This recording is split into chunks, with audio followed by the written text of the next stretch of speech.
ہماری غذا کے متعلق پوری دنیا میں ایسی چیزیں قائم کر دیں، آپ کا کیا میرا کیا، کھانا مشکل ہے آج۔ میں اگر بات کروں اور اگر میں اوپن کروں بہت ساری چیزیں تو جینا دشوار ہو جائے گا۔ ہمارے رزق کو انہوں نے اتنا پولائٹ کر دیا، اتنا گندا کر دیا کہ اس کو ہم استعمال نہیں کر سکیں گے۔ آج ہمارا تقوی، ہماری پرہیزگاری اس مقام تک کیوں نہیں پہنچتی، اس کا راز یہی ہے کہ انہوں نے ناکارہ کرنے کی ہر کوشش اپنائی۔ ہمارے چاول، دانے، اناج تک محفوظ نہیں رکھے کہ انہیں اتنی دوائیاں، اتنی کیمیکل مارو کہ زہر لگ جائے۔ پہلے آپ سنتے ہوں گے ہمارے دانے اور اناج میں کیڑ لگتے تھے، گھن لگتے تھے۔ ابھی کھلا رکھو کبھی کیڑ نہیں لگتا ہے۔ گھروں میں پوچھو، گیہوں، چاول، دانے ابھی کیڑے نہیں لگتے ہیں۔ پہلے ہر 8 دن پر عورتیں نکال کر صاف کرتی تھی، دھوپ میں سکھاتی تھی، کتنے جتن کرتے تھے اناج کو بچانے کے لیے۔ اب کیڑ نہیں لگتے۔ کیڑوں کو معلوم ہے زہر کیوں کھائیں گے وہ، یہ تو ہم جیسے ہی کھائیں گے۔ زہر اتنا ہے، کیمیکل اتنا ہے، ان تمام چیزوں میں ڈال کر کے رکھا گیا۔ کسان کو اوریجنل چیز پر باقی رکھنے نہیں دیا گیا۔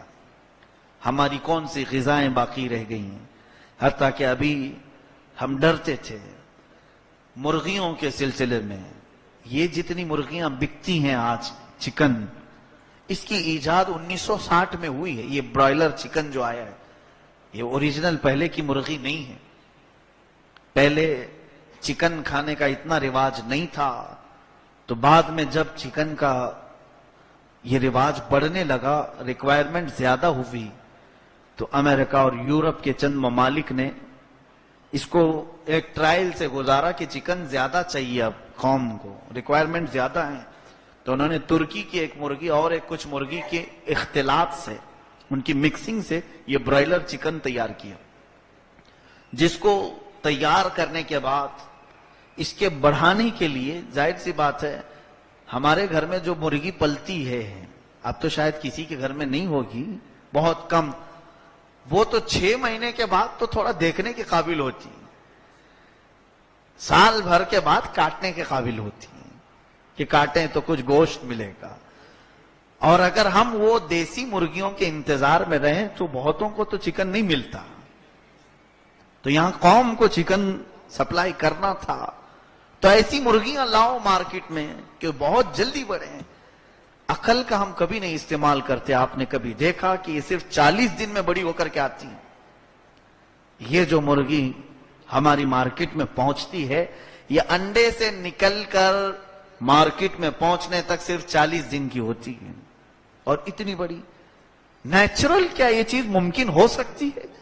پاسبل ہے یہ؟ اس کو کیا کیا کر کے بڑھا کیا جاتا ہے۔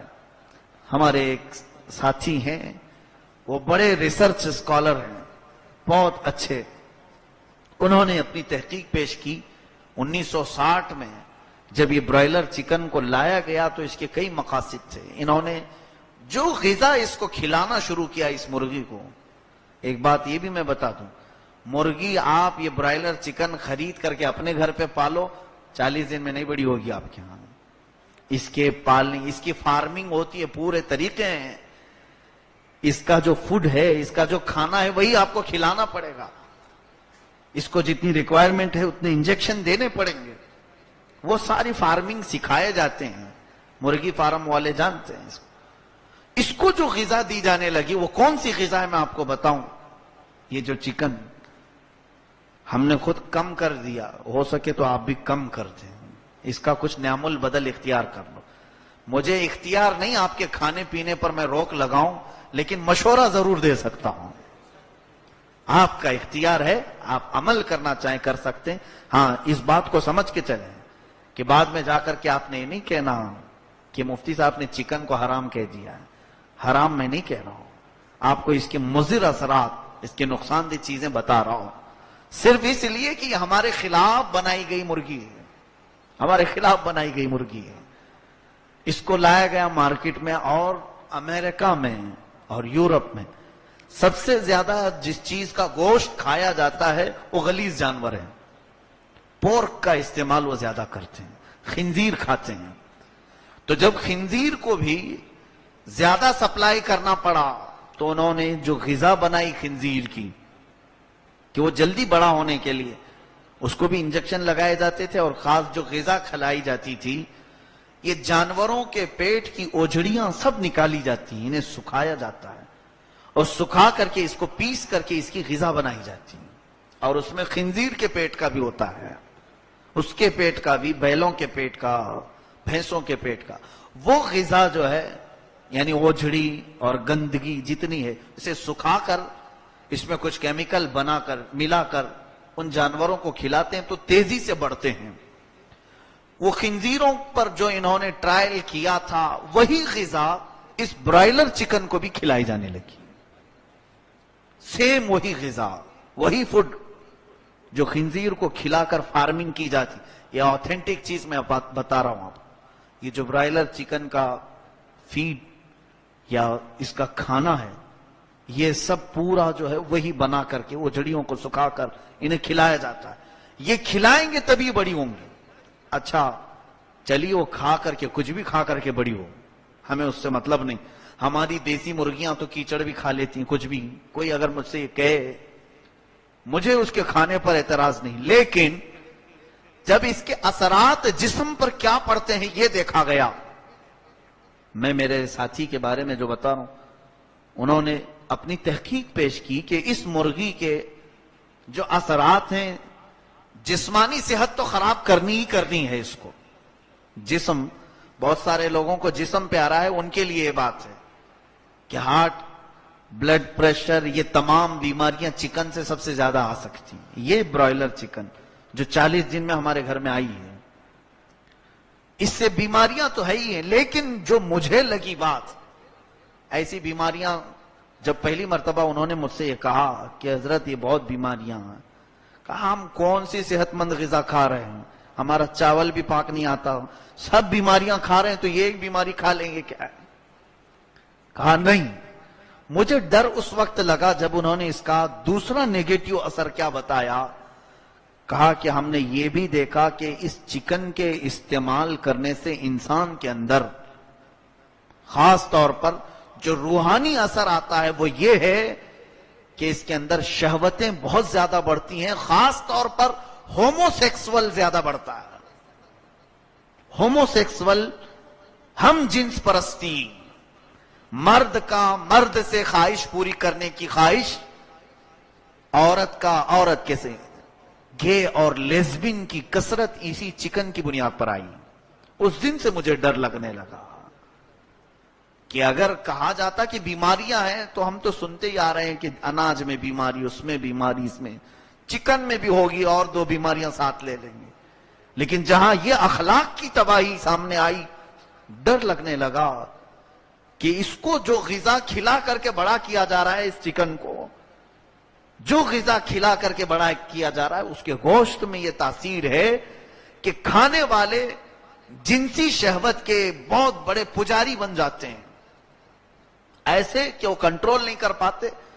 اور جنسی خواہش 2 طرح کی ہوتی ہے، ایک نیچرل ہے، مرد کا عورت کی خواہش کرنا، اور ایک غیر نیچرل ہے، مرد کی خواہش کرے، عورت کی خواہش کرے، اور یہ آج کی دنیا میں کثرت سے دیکھنے کو مل رہا ہے۔ کیا آج یہ نہیں ہے؟ آج کئی ملک کی پارلیمنٹ میں آواز اٹھائی جا رہی ہے کہ گے اور لیزبین کو قانونی اختیار دیا جائے، قانونی حیثیت دی جائے۔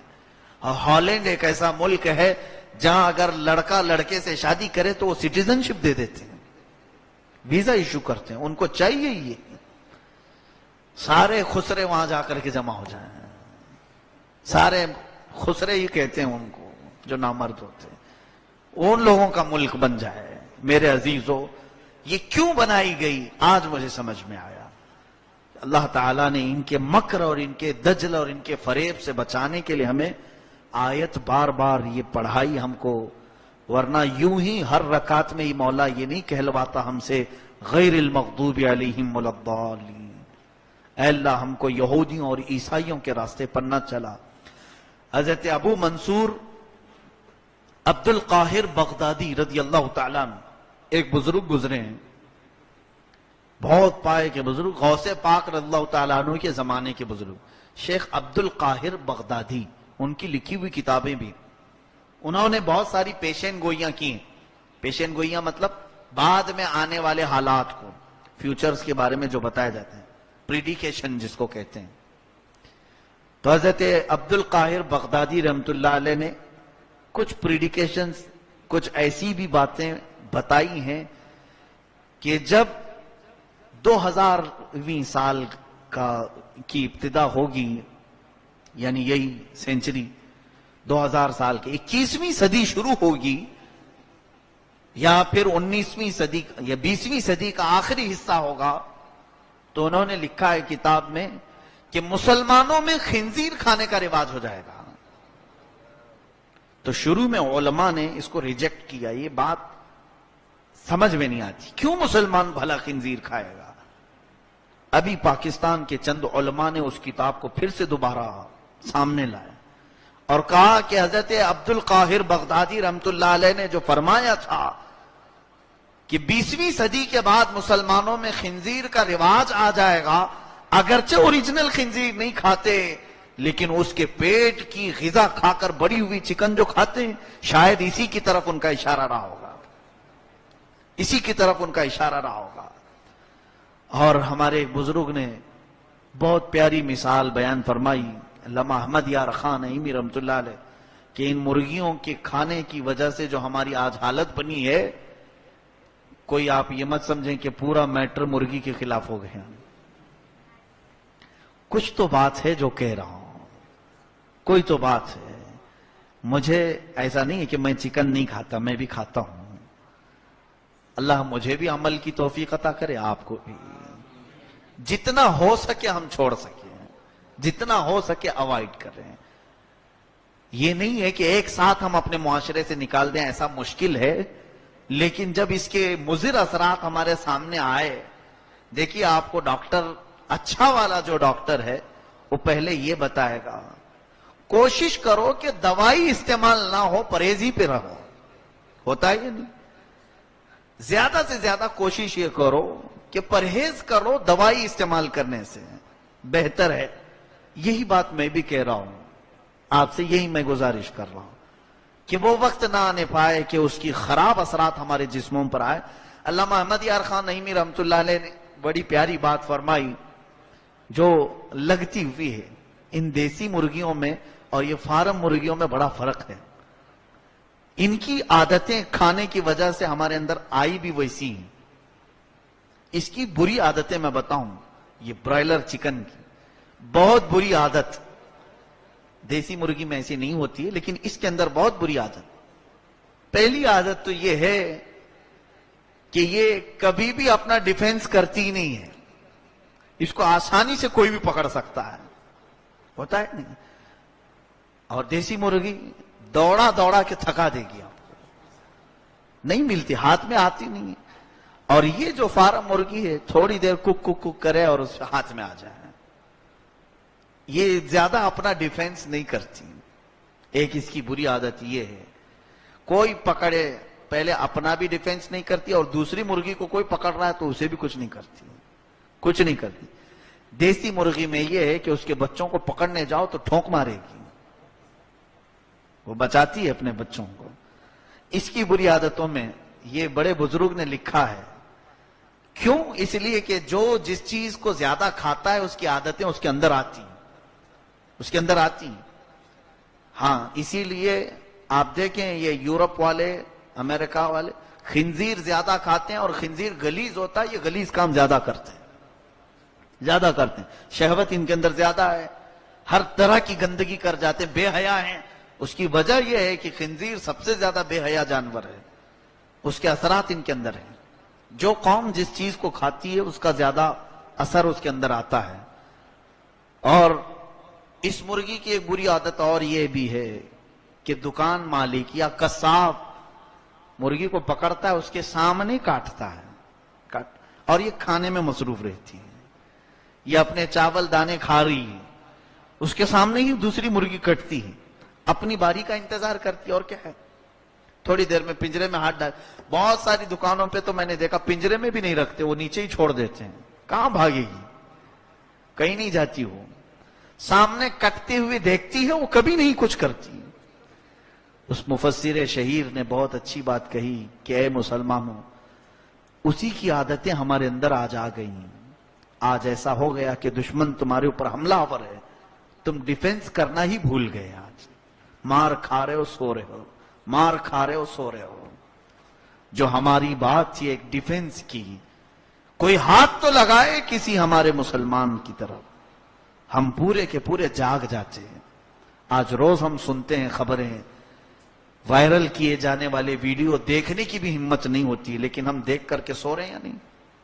اس کے علاوہ اس کی وہ بری عادت بھی ہمارے اندر آئی ہے کہ سامنے کٹتے ہوئے دوسرے مرغی کو دیکھ کر بھی خاموش رہتی ہے، خاموش رہتی ہے۔ یہی حال آج سب کا ہے ہمارے۔ ایک مسلمان سامنے کاٹا جا رہا ہے، ہم کھانے میں مصروف ہیں۔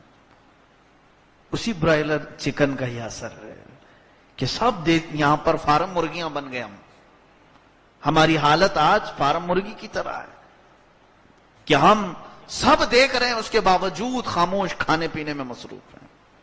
ہماری آوازیں بند ہو گئیں۔ آج ممبر سے نہیں بولا جا رہا، آج ڈر ہے سب کو، علماء کو ڈرایا گیا۔ ہمارے بڑے قائد جو کہلائے جاتے تھے وہ اب چپ ہو گئے، خاموش ہیں، کسی بات پر نہ بول۔ کسی کونے میں کوئی ایک پکارتا ہے، مثال کے طور پر میں ایک فقیر یہاں سے اگر پکاروں تو ہماری حالت وہی ہے۔ نکار خانے میں طوطے کی آواز کتنی ہے، ہم بڑے بڑے ڈھول بج رہے ہوں، ایک طوطا پکارے تو اس کی آواز کہاں جائے گی؟ ہماری آج پوزیشن یہ ہے۔ مسلمانوں، آج آپ اپنا ڈیفنس سیکھو، آپ اپنے اوپر آنے والی مصیبت کو ایکسپٹ نہ کرو۔ اسی لیے سید الشہداء امام حسین شہید کربلا رضی اللہ تعالیٰ عنہ نے بہت بڑا میسج ہمیں دیا تھا۔ انہوں نے فرمایا تھا کہ میرے نزدیک ظالم شخص وہ ہے، ظلم کرنے والے کو آپ نے کہا کہ وہ تو ظالم ہے ہی، لیکن امام حسین فرماتے ہیں اس سے بڑا ظالم میرے نزدیک وہ ہے جو ظلم کو سہ کر کے خاموش بیٹھتا ہے۔ ظالم کی مار کھا کر خاموش بیٹھتا ہے، آواز نہیں کرتا، میرے نزدیک وہ اصلی ظالم ہے کہ اس نے پوری قوم کی غیرت کو مار دیا ہے۔ یہ کے بعد دیگرے سب خاموش ہو جائیں گے۔ یہ ساری مرغیوں کو آج دبا دیا گیا ہے۔ جو قصاب ہمارے اوپر بیٹھے ہیں، یہ کے بعد دیگرے سب پر چھری چلانے کا ارادہ ہے، اور ہم سب خاموشی سے اپنی باری کا انتظار کر رہے ہیں۔